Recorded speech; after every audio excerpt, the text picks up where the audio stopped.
할렐루야. 예수 그리스도 이름으로 하나님 말씀 함께 나누시 갖도록 하겠습니다. 이 시간 같이 은혜 나누실 말씀은 누가복음 22장 두 군데 읽겠습니다. 누가복음 22장과 요한복음 18장이 되겠습니다. 먼저 누가복음 22장 54절로 62절까지 말씀 제가 읽겠습니다. 예수를 잡아 끌고 대제사장의 집으로 들어갈새 베드로가 멀찍이 따라가니라. 사람들이 뜰 가운데 불을 피우고 함께 앉았는지라. 베드로도 그 가운데 앉았더니 한 비자가 베드로의 불빛을 향하여 앉은 것을 보고 주목하여 가로되 이 사람도 그와 함께 있었느니라 하니, 베드로가 부인하여 가로되 이 여자여, 내가 저를 알지 못하노라 하더라. 조금 후에 다른 사람이 보고 가로되 너도 그 당이라 하거늘 베드로가 가로되 이 사람아, 나는 아니로라 하더라. 한 시쯤 있다가 또 한 사람이 장담하여 가로되 이는 갈릴리 사람이니 참으로 그와 함께 있었느니라. 베드로가 가로되 이 사람아, 나는 너 하는 말을 알지 못하노라. 방금 말할 때에 닭이 곧 울더라. 주께서 돌이켜 베드로를 보시니 베드로가 주의 말씀 곧 오늘 닭 울기 전에 내가 3번 나를 부인하리라 하심이 생각나서 밖에 나가서 심히 통곡하니라. 또 한 군데 찾겠습니다. 요한복음 18장 15절에서 18절까지 말씀이 되겠습니다. 그리고 조금 더 읽겠습니다. 24절에서 27절까지. 먼저 15절. 요한복음 18장 15절에서 18절까지 말씀 제가 읽겠습니다. 시몬 베드로와 또 다른 제자 하나가 예수를 따르니 이 제자는 대제사장과 아는 사람이라. 예수와 함께 대제사장의 집들에 들어가고 베드로는 문 밖에 섰는지라. 대제사장과 아는 그 다른 제자가 나가서 문 지키는 여자에게 말하여 베드로를 데리고 들어왔더니 문 지키는 여종이 베드로에게 말하되 너도 이 사람의 제자 중 하나가 아니냐 하니, 그가 말하되 나는 아니라 하고, 그때가 추운 고로 종과 하속들이 숯불을 피우고 서서 쬐니 베드로도 함께 서서 쬐더라. 25절.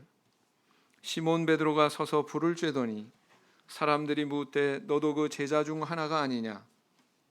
베드로가 부인하여 가로되 나는 아니라 하니, 대제사장의 종 하나는 베드로에게 귀를 베어 버리운 사람의 일가라. 가로되 내가 그 사람과 함께 동산에 있던 것을 내가 보지 아니하였느냐. 이에 베드로가 또 부인하니 곧 닭이 울더라.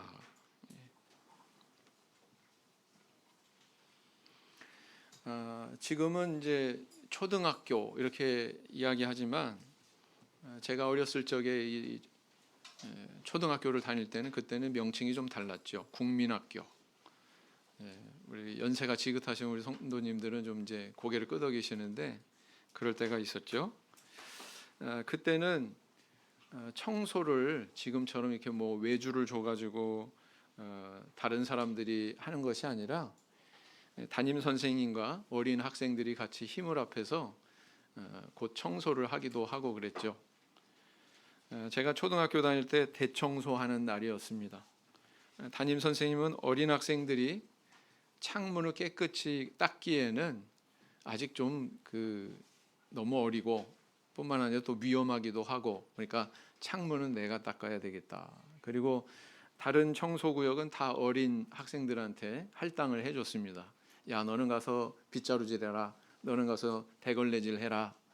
다 이렇게 할당을 해줬는데 이 친구들 가운데 정말 그 담임 선생님, 예쁜 우리 담임 선생님을 너무 좋아하는 학생이 있었어요. 그래가지고 그 선생님이 창문을 닦는다고 그랬더니 자기도 이제 그 선생님 곁에서 선생님을 도와주겠노라고 걸레를 집어든 그런 그 어린 친구가 있었습니다. 그래서 이제 그 열심히 유리창을 닦기는 하는데 어때요? 제대로 물 짜지도 않지요. 또 이거 빨 때 뭐 먼지가 제거되게 제대로 빨 수 있는 그런 나이가 아니었거든요. 그러다 보니까 창문을 깨끗하게 닦는다고 닦으면 닦을수록 어때요? 더 더러워져요. 더 더러워졌습니다. 이 보다 못한 선생님이 얘야 너는 저기 가서 빗자루질 좀 할래? 그러고 이제 빗자루를 건네줘서 쥐어줬어요. 근데 이제 바로 그 순간에 전화벨이 울려가지고 이 선생님이 이제 전화를 받으려고 자리를 잠깐 옮겼습니다. 그 이제 전화를 받고서 이제 돌아와 보고는 순간 악 하고서 비명을 지르셨어요. 왜 그랬을까요? 이 어린 친구가 해맑은 웃음을 띠면서 선생님, 제가 선생님 것까지 다시 다 닦았어요. 이렇게 얘기하는 겁니다. 닦은 게 아니라 뭐예요? 다 오염시켜 버렸겠죠. 예. 동기가 순수하고 의욕이 있다고 항상 모든 일이 만족스러운 결과로 우리에게 돌아오지는 않습니다.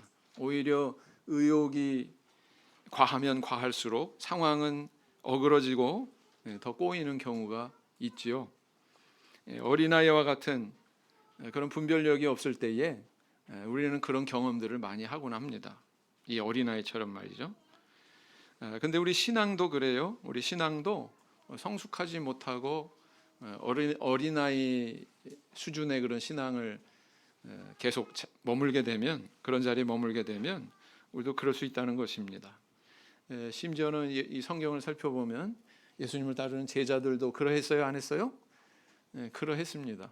그래서 수제자로 자처하는 베드로도 그와 같은 경험이 있다는 것이죠. 그래서 이 성경을 보면 성도에게도 신앙이 어리면 어떤 실패가 있을 수 있는지에 대해서도 우리는 발견할 수가 있다라는 것입니다. 그래서 이제 예수님의 십자가를 우리가 공부하고 있는데요. 그 예수님의 십자가를 예수님이 직접 말씀하신 어떤 의미나 또 예수님의 행동이나 이런 걸 통해서도 깨달을 수도 있지만 그 주변의 인물들을 통해서 또한 우리가 십자가를 더 뚜렷하게 발견할 수가 있습니다. 그들에게 십자가는 어떤 의미가 있었고 어떤 이해를 가지고 예수님을 쫓았고 뭐 이런 것들을 조명하면서 오늘날 우리가 감당해야 되는 그런 십자가, 또 우리가 감당치 못하는 어떤 상황들이 벌어질 수 있는가, 그것을 또 감당하기 위해서는 우리가 어떤 신앙의 준비를 해야 되나, 뭐 이런 것들을 우리가 생각해 보게 된다라는 것입니다. 그래서 이제 오늘부터는 십자가 강해, 그 가운데에서도 십자가의 주변 인물을 통해서 예수님의 십자가를 보다 더 뚜렷하게 인식하는 또 은혜를 나누는 그런 시간을 가지고자 합니다. 그래서 오늘은 첫 번째 시간으로 베드로라고 하는 이 인물을 통해서 그가 예수님을 3번 부인했던, 참 쓰라린 일이죠. 쓰라린 경험이죠. 그 실패의 경험을 통해서 함께 묵상하고 은혜를 나눠보고자 합니다. 자, 오늘 본문에 제가 읽어드린 이 내용을 살펴보면 예수님이 체포되시고 대제사장의 집에 연행이 돼가지고 그 재판 받으셨던 그 밤에 베드로에게 있었던 개인적인 사건을 기록을 하고 있습니다. 예수님이 체포되셨을 때 모든 제자들이 어떻게 행동했습니까? 혼비백산해가지고 다 도망갔었죠. 다 도망갔어요. 그런데 그 순간 먼 발치에서 연행되시는 그 예수님의 뒤를 쫓아서 대제사장의 집 뜰에까지 그렇게 다가갔던 2명의 인물이 있습니다. 누가복음에는 1명, 요한복음에는 2명 이렇게 기록을 하고 있죠. 누가복음에는 베드로만 언급하고 있지만 더 정확하게 살펴보면 요한복음을 참고하는 것이 좋습니다. 요한복음에서는 2 제자가 있었다고 그렇게 기록을 하고 있는데, 한 사람은 바로 베드로고 다른 또 한 제자는 익명으로 뭐라고 기록하고 있냐면은 또 다른 제자 하나, 이렇게만 기록하고 있습니다. 또 다른 제자 하나. 요한복음 18장 15절을 보시겠습니다. 요한복음 18장 15절. 시몬 베드로와 또 다른 제자 하나가 그랬어요. 그랬죠?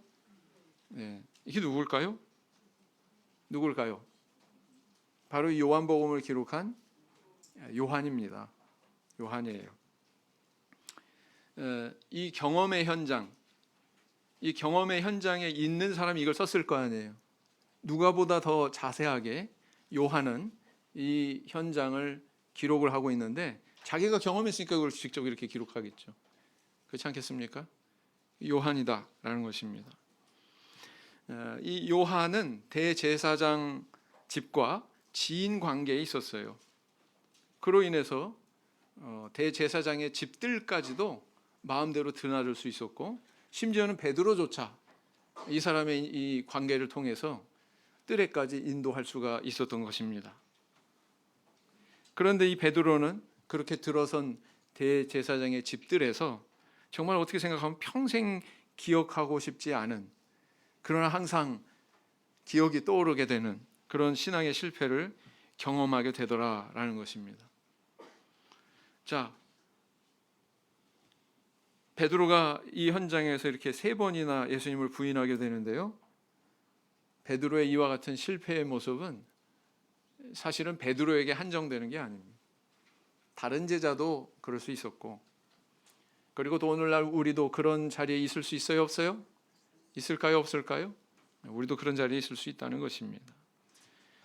예수님은 사랑하지만 예수님의 십자가를 쫓기에는 너무나도 버거워하는, 너무나도 유약한 그런 성정을 가지고 있는 것이 바로 우리 인간이기 때문에 이게 바로 우리 모습일 수 있다는 거예요. 주님은 과연 이 베드로의 모습을 통해서 또 그에 대한 이런 실패의 기록을 통해서 오늘날 우리 성도들에게 어떤 교훈을 주고 있을까요? 그 교훈의 흐름은 이것이다. 뭐냐? 이런 것으로는 예수님의 십자가 쫓을 수 없다는 것을 우리에게 가르쳐주고 있습니다. 그럼 그 구체적인 내용이 뭘까요? 첫째는 뭐냐면은 자기 결심, 자기 결단만으로는 십자가를 쫓을 수 없다는 것을 우리에게 보여주고 있습니다. 뭐라고요? 자기 결심, 자기 결단만으로는 예수님의 십자가 쫓을 수가 없다는 것을 우리에게 가르쳐주고 있다는 것입니다. 누가복음 22장 33절을 보시겠습니다. 누가복음 22장 33절. 누가복음 22장 33절. 예수님이 체포되시기 전에 베드로가 뭐라고 예수님 앞에 고백을 했는지 한번 살펴보겠습니다. 22장 33절 시작. 저가 말하되 주여 내가 주와 함께 오게도 죽는데도 가기를 준비하였나이다. 예수님이 체포되기 전에 이미 베드로는 아주 비장한 자기의 결심을 예수님 앞에 지금 고백하고 있습니다. 그런데 이 예수님이 그 고백을 들으신 다음에 정말 찬물을 확 끼얹는 것 같은 그런 말씀을 또 응답을 하시죠. 뭐라고 그랬습니까? 야, 네가 닭 울기 전에 나를 3번 부인하리라. 예수님께서 이렇게 말씀하셨다는 거예요. 예수님, 내가 이렇게 비장한 결단으로 지금 얘기하고 있는데 그게 무슨 말씀이에요? 아마 베드로의 어떤 그 심정은 이러했을 거예요. 자, 베드로가 이런 비장한 각오의 말을 내뱉었을 때 그 순간이 거짓말이었을까요? 거짓말이었을까요? 진심이었을까요? 진심이었어요. 그 순간만큼은 이게 추호도 거짓이 없는 예수님 앞에 진심을 담은 그의 결단이었다는 것입니다. 그런데 그런 진심을, 그런 결단을 품고 있었음에도 불구하고 대제사장의 집들 앞에서 막 추궁당하니까 뭐라고 그래요? 베드로가 내가 저를 알지 못하노라. 한 번도 아니고 몇 번이요? 3번씩이나 이렇게 부인을 했다는 것입니다. 심지어 다른 복음서에서는 맹세까지 하면서 힘주어서 부인했다고 이렇게 기록하고 있어요. 자, 베드로의 이런 모습은 우리에게 뭘 교훈하고 있습니까? 인간의 결심, 인간의 결단이라고 하는 것이 이렇게 변하기 쉽구나, 이렇게 유약하구나. 베드로는 예수님 앞에 또 기특하게도 그렇게 고백했다고 그랬죠. 주는 그리스도시요 살아계신 하나님의 아들이시니이다. 그런데 여기서 예수님께서 하신 말씀을 우리가 주목해 볼 필요가 있어요. 예수님 뭐라고 그러셨냐면은 곧 이어서 바요나 시모나 내가 복이 있도다. 이를 내게 알게 하니는 혈육이 아니요 하늘에 계신 내 아버지시니라 그랬어요. 네가 이렇게 깨달은 것은 혈육이 아니고, 혈육이 알게 한 게 아니고 하늘에 계신 내 아버지께서 이걸 깨닫게 해준 거다, 이렇게 이야기하고 있다는 사실이죠. 왜 예수님께서 이런 말씀을 하셨을까요? 베드로는 좀 착각에 빠지는 경우가 많아요. 우쭐대는 경향이 있습니다. 그래서 주님은 베드로를 겨냥해서 그가 그리스도이심을 고백한 거 얼마나 기특해요. 진실을 진실로 이렇게 고백하고 있으니 얼마나 기특합니까? 그런데 야, 그거 네가 똑똑하기 때문에 깨달은 거 아니야. 그거 너 깨달을 수 있도록 이렇게 인도하신 분이 바로 누구냐면 하나님이야. 하나님 은혜로 내가 깨달은 거야. 이렇게 예수님께서 말씀하셨다는 뜻이거든요. 왜 이런 말씀을 하셨을까요? 베드로가 그것을 알지 못하고 있었기 때문에, 그것에 대해서 인식하고 있지 못했기 때문에 그런 말씀을 하신 거예요. 사실 우리가 이 말씀을 비추어 보건대 오늘날 어떤 말씀을 깨닫고, 그죠? 신앙에 대해서 어떤 은혜를 깨닫고 하는 것도 뭐 내가 잘나서 내가 능력이 있어서 내 지혜로 깨닫는 게 아니라 근본적으로 하나님께서 우리에게 은혜 베풀어 주시지 않는다면 할 수 있다는 거예요, 없다는 거예요? 깨달을 수 있다는 거예요, 없다는 거예요? 깨달을 수 없다는 거예요. 그래서 참 우리가 하나님께 받는 은혜의 영역이 대단히 넓구나, 대단히 넓다라는 것을 알 수가 있습니다. 뭐 우리가 하루하루 이렇게 밥 먹으면서 살고 옷 입을 거 입으면서 살고 또 따뜻한 집에서 살고 그것만 은혜가 아니라 영적으로 내가 성숙할 수 있도록 이렇게 깨닫는 그런 마음을 부어주시는 것도, 그것도 내가 잘나서가 아니고 누가 주시는 거라고요? 하나님께서 이렇게 부어주시는 은혜라는 것을 우리에게 가르쳐주고 있는 것입니다. 만약에 그렇다면 우리에게는 자랑할 게 없죠. 우리에게 감사만 있을 뿐이죠. 그래서 우리의 구원의 과정이 실체가 이렇기 때문에 성도의 구원에 대해서 성경은 뭐라고 이야기하고 있냐면은 내가 이룬다가 아니에요. 내가 이룬다가 아니고 그분이 이루어 가신다, 이렇게 이야기하고 있다는 거예요. 성경에서는. 빌립보서 1장 6절을 보겠습니다. 빌립보서 1장 6절.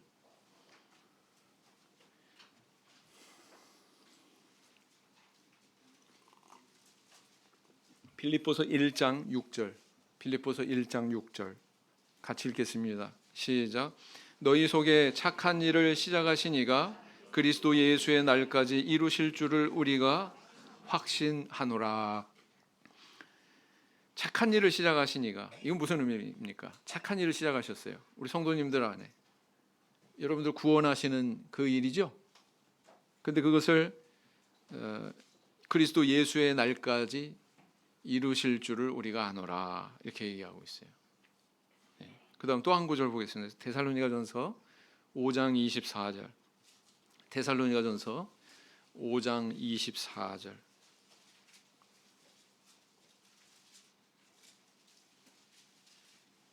데살로니가전서 5장 24절 같이 읽겠습니다. 시작. 너희를 부르신 이는 미쁘시니 그가 또한 이루시리라 그랬어요. 그가 또한 이루시리라. 여러분을 향한 그 부르심을 우리 주님께서 이루실 거예요. 자, 그런데 베드로는 이런 영적인 교훈에 대해서 잘 깨닫지 못하고 있었던 것 같아요. 이 무렵에 예수님이 십자가 지시기 전 바로 그 무렵에 베드로는 여기에 대해서 깨닫지 못했던 것 같아요. 그가 실패한 이유가 어디에 있었습니까? 바로 이런 영적인 지식에 대해서 무지했다는 거죠. 내가 주를 그리스도로 고백하는 것도 하나님이 주시는 은혜로 되는 것처럼 내가 십자가를 따르는 일도 사실은 내 결심, 내 결단으로 되는 게 아니다. 그것도 하나님께서 인도하심에 의해서 가능한 것이다. 여기에 대해서 깨달았다는 거예요? 못 깨달았다는 거예요? 못 깨달았다는 것입니다. 그래서 실패한 거죠. 부디 나의 연약함을 하나님 앞에서 발견하고 또 내게 부어지는 그런 하나님의 은혜를 발견해서 예수님의 십자가를 온전히 쫓아갈 수 있는 저 우리 성도님들 되길 원합니다. 자, 두 번째는 뭐냐면은 자기 우월감으로는 십자가를 따르지 못한다는 교훈을 우리에게 주고 있습니다. 자기 우월감으로는 십자가를 따르지 못한다. 누가복음 22장 54절을 보시면 예수를 잡아 끌고 대제사장의 집으로 들어갈새 베드로가 멀찍이 따라가니라 그랬어요. 이 참 재미있는 게 베드로가 따라가니라 이렇게 기록하지 않고 베드로가 어떻게 따라갔어요? 따라가기는 따라가는데 멀찍이 따라갔어요. 멀찍이. 베드로의 이 행동은 뭘 반영하고 있습니까? 왜 멀찍이 따라갔을까요? 가까이 따라갈 만한 담력은 없어요. 그런데 멀찍이라도 따라가려고 했습니다. 왜 그랬을까요? 베드로의 이 행동은 뭘 반영하고 있습니까? 이 베드로는 그동안 이런 행보를 보면 다른 제자들과 자기를 비교할 때 굉장히 우월하다는 그런 생각을 가지고 있었음을 알 수가 있습니다. 난 달라. 네. 그런 의식이 예수님께 맹세할 때도 여과 없이 나타나는데 마가복음 14장을 보면 이렇게 기록하고 있죠. 마가복음 14장 29절. 마가복음 14장 29절을 보시면 마가복음 14장 29절을 보시면 어떻게 기록하고 있습니까? 베드로가 여짜오되 다 버릴지라도 나는 그렇지 않겠나이다. 뭐라고요? 나는 절대로 안 버려요. 이렇게만 얘기하지 않고 다른 사람은 다 버릴지라도 나는 버리지 않을 겁니다. 자기 자신에서 호언장담하고 있죠. 그런 말을 했던 베드로가 예수님을 쫓았는데 멀찍이 쫓았어요. 왜 홀로 멀찍이 쫓았습니까? 아마도 예수님이 기적적으로 이렇게 탈출이라도 하신다면 반전이 있을 것 같잖아요. 왜? 평상시에 예수님이 행하신 희한한 능력을 다 목격하고 예수님이 저렇게 말씀하셨지만 또 뭔가 반전이 있겠지? 뭐 이런 생각을 가졌던 것 같아요. 그래서 만약에 그렇게 탈출이라도 하시는 그 순간에 베드로가 바로 예수님 앞에 짠 하고 나타나면서 뭐예요? 다른 제자는 다 도망갔어도 나는 그래도 예수님 곁에 이렇게 가까이 있었다라는 것을 강변하고 싶지 않았나, 강조해서 이야기하고 싶지 않았을까, 그런 심리에 의해서 이렇게 행동한 것이 아닌가 싶습니다. 그런데요, 가만히 살펴보면 멀찍이 쫓아간 이 베드로의 행동이 사실은 예수님을 3번 부인하는 빌미가 됩니다. 만약 다른 제자들처럼 아예 쫓지 않았다면 부인할 일이 있어요, 없어요? 그 상황이 벌어져요, 안 벌어져요? 대제사장의 집들에 들어갈 일이 있어요, 없어요? 없어요. 멀찍이 쫓아가다가 대제사장의 집들까지 갔고 대제사장의 집들에서 불쬐다가 결국은 추궁당해서 예수님 3번 부인하는 그런 쓰라린 체험을 하게 되지 않습니까? 그래서 이렇게 보면은 베드로가 주를 3번 부인한 원인은 사실은 그 안에 있어요. 그리고 그것은 더 근본적으로 따져보자면 베드로의 자기 우월감에 있었습니다. 그런데 그랬던 베드로가 이 실패 이후에 깨닫고 변화되지요. 저는 베드로의 실패가 저는 부정적이라고만 생각하지는 않습니다. 왜요? 이 실패를 통해서 베드로가 변화됐어요. 그리고 다시 일어났기 때문에. 어떻게 변화됐습니까?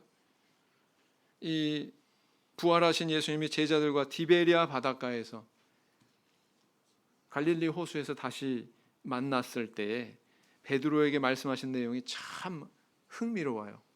굉장히 흥미롭습니다. 예수님 뭐라고 얘기했을까요? 요한복음 21장 15절. 요한복음 21장 15절 말씀 보시겠습니다. 요한복음 21장 15절.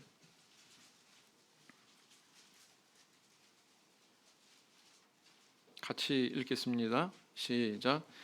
저희가 조반 먹은 후에 예수께서 시몬 베드로에게 이르시되 요한의 아들 시몬아 내가 이 사람들보다 나를 더 사랑하느냐 하시니 가로되 주여 그러하외다.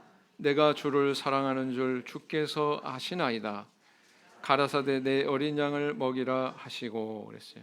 여기서 주목할 것은 뭐냐면은 요한의 아들 시몬아 내가 나를 사랑하느냐 이렇게 질문하지 않으셨어요.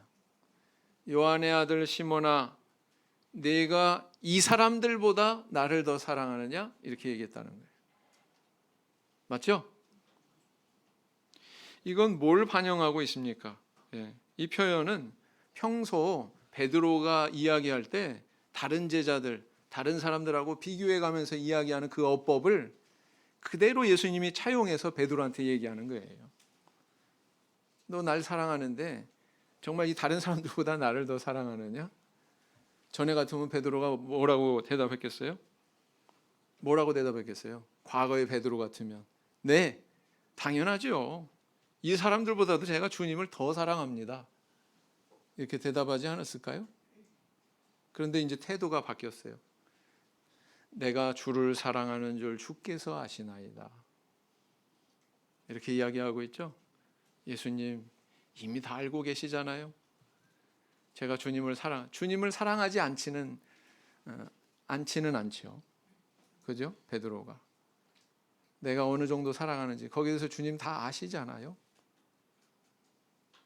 왜? 그 실패를 통해서 자기의 연약함, 자기 의지, 자기 결단의 연약함을 그는 절절히 체험한 것입니다.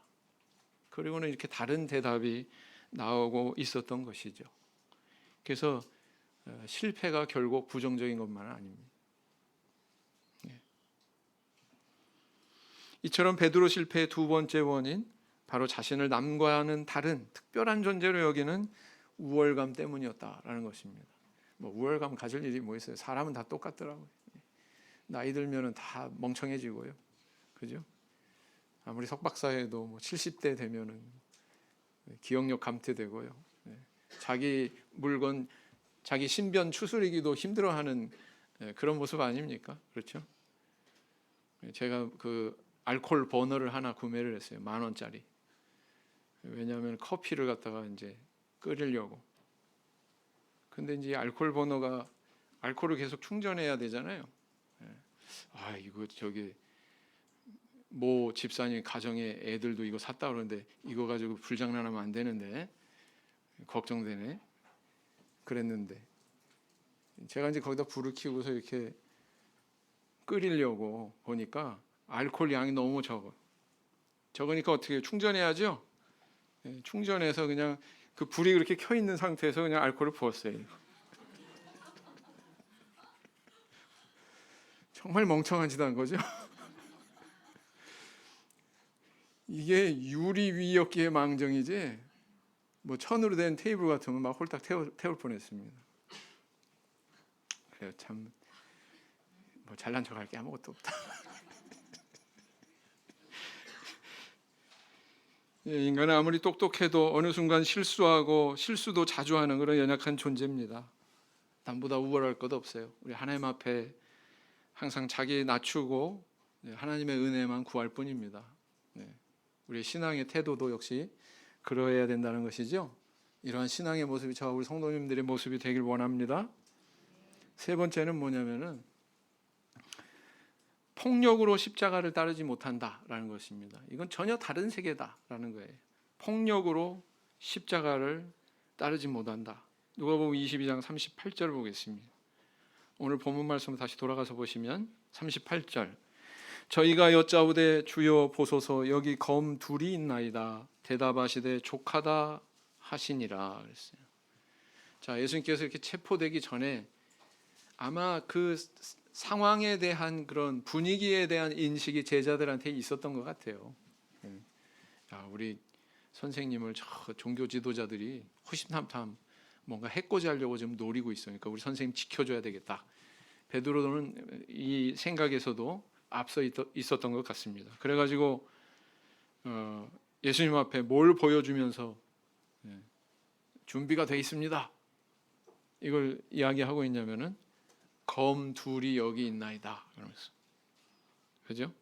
검을 보여주면서 베드로는 주님을 지키겠다고 이렇게 검까지 준비했던 것을 알 수가 있습니다. 그런데 예수님이 체포돼 가지고 이렇게 끌려가시던 밤에 대제사장의 종의 귀를 이 베드로가 그냥 샥 하고 그냥 베어버렸어요. 확실히 행동파기는 행동파예요. 그죠? 베드로가 다혈질이고 행동파고 적극적이고 그렇습니다. 자, 그런데 요한복음에는 요한복음의 저자인 요한이 대제사장의 일과 사람들하고도 상당히 인간관계가 있었던 것 같아요. 여기 대해서 자세히 기록하고 있거든요. 그 귀 잘린 사람의 이름까지 기록하고 있어요. 그 귀 잘린 사람 이름이 뭐라고요? 말고. 그죠? 그렇게 기록하고 있습니다. 그래서 이제 이 베드로의 이 행동이 나중에 어떤 영향을 미쳤습니까? 앞벌사. 이것이 바로 베드로가 주를 3번 부인하게 되는 직접적이고 결정적인 요인이 되고 있는 것입니다. 왜 그럴까요? 18장으로 다시 돌아가셔서 18장 26절 18장 26절을 보시면 요한복음 18장 26절 같이 읽으시겠습니다. 시작. 대제사장의 종 하나는 베드로에게 귀를 베어 버리온 사람의 일가라. 가로되 내가 그 사람과 함께 동산에 있던 것을 내가 보지 아니하였느냐? 네, 이렇게 얘기했어요. 베드로가 이렇게 그 뜰에서 이렇게 불을 쬐고 있는데 이걸로 봐서 추워요, 안 추워요? 6월절 무렵에는요, 한 우리 계절에 3월쯤 됩니다. 3월 달에 해가 떨어지고 저녁이 되면 추워요, 안 추워요? 춥습니다. 그러니까 불을 쬐는 거예요. 그렇게 불을 쬐을 때 이 베드로를 추궁한 사람 가운데 누가 있냐면은 방금 전에 베드로가 막 칼을 휘둘렀을 때 그 휘두른 칼에 귀가 잘려나간 그 말고라고 하는 사람의 일가가 있는 거예요. 일가가. 만약에 이 말고의 귀를 칼로 베지 않았다면 내 가족이 그런 상해를 입는 것을 보고서 기억하고 있었던 이 사람, 기억 뚜렷하게 했을까요? 안 했을까요? 그런 일을 안 했다면? 그런 일을 했기 때문에, 베드로가 그 귀를 베는 행동을 했기 때문에 내 가족이 상해당하는 것을 목격하고 아주 가슴속 깊이 그 장면을 잊지 못하고 기억을 했겠죠. 그 사람이 베드로의 인상을 매우 똑똑하게 이렇게 기억해내고는 지금 추궁하고 있단 말이에요. 당신 동산에 있었지? 당신이 말이야 칼 휘둘러 가지고 우리 뭐 조카가 또는 뭐 누가 귀가 잘려 나갔잖아. 뭐 이러면서 지금 추궁하고 있는 거란 말이에요. 지금. 네. 결국은 뭘 알 수 있습니까? 베드로가 칼을 쓰지 않았으면 이 사람 기억이 그렇게 깊이 심겨지지도 않았을 텐데 칼을 썼기 때문에 이렇게 깊이 기억에 새겨졌고 그의 그 경솔한 행동이 결국은 부베랑이 돼가지고 예수님을 3번 부인하는데 이게 결정적인 요인으로 작용하지 않습니까? 그렇습니다. 네. 이게 바로 베드로의 모습이었다라는 거예요. 창문 닦아준다고 그러면서 창문 다 더럽히고 있죠? 그죠? 그런 모습이잖아요, 지금. 예수님은 어떠셨어요? 그 십자가를 받아들이시기 위해서 겟세마네 동산에 기도하셨어요. 어느 정도로 기도하셨어요? 땀방울이 핏방울이 되도록 기도하셨다고 그랬습니다. 뭘 준비하셨어요? 마음 준비를 하셨어요. 내가 이를 담담히 감당하리라. 마음의 준비를 하셨습니다. 기도로. 베드로는 그때 뭘 준비하고 있었어요? 예수님 기도할 때는 정작 쿨쿨 잠만 자고 있다가 나중에는 뭐예요? 의협심에서 그냥 뭐 예수님 보세요. 검이 2개 있습니다. 딱 이런 거나 하고 있죠. 뭘 준비했어요? 베드로는 검을 준비했어요. 이게 예수님이 가고자 하는 십자가의 길입니까? 이것이 예수님께서 가슴속에 품고자 하시는 그런 모습입니까? 예수님은 순종의 길을 준비하셨어요. 폭력의 길을 준비하지 않으셨습니다. 근데 베드로는 뭘 준비했어요? 폭력의 길을 준비했어요. 그렇습니다. 오늘날 우리에게도 이런 부족한 모습이 있을 수 있다. 예수님을 위한다고, 교회를 위한다고, 신앙을 위한다고 준비했는데 오히려 그게 예수님께 누를 끼치는 경우가 될 수도 있어요, 없어요? 있습니다. 이 베드로 성향이 있는 사람은 저기 시청 앞 광장에 갈 수도 있는 사람이 거기서 뭐 막 데모할 때 사랑 제일교회 뭐 전모훈 뭐 목사 막 할 때 근데 가면 돼요, 안 돼요? 신앙인이 갈 길이에요, 아니에요? 네, 신앙인은 폭력의 길은 아닙니다. 그건 십자가의 길이 아닙니다.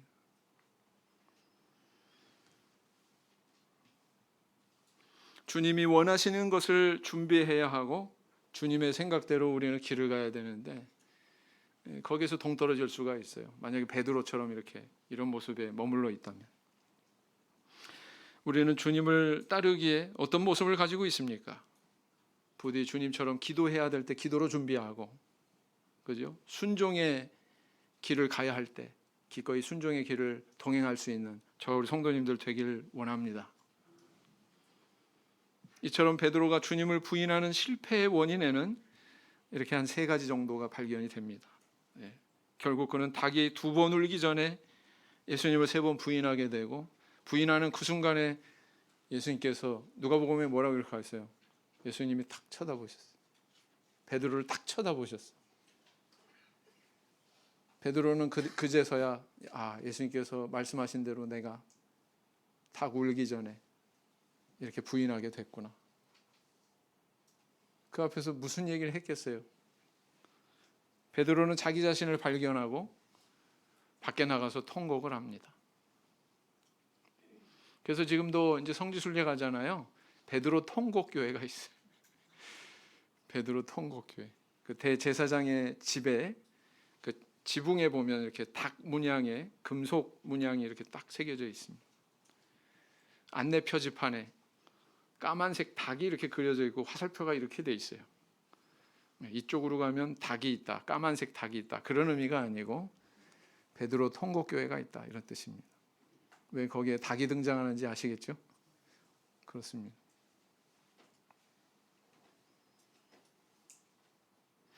그렇게 실패했던 베드로였건만 성령 강림 후 초대교회의 기둥 같은 역할을 하는 한 사람으로 우뚝 서더니 과거의 실패와는 견주어 볼 수 없는 그 실패를 벗어나는 놀라운 변화와 발전을 하게 되죠. 신앙의 변화와 발전을 하게 되죠.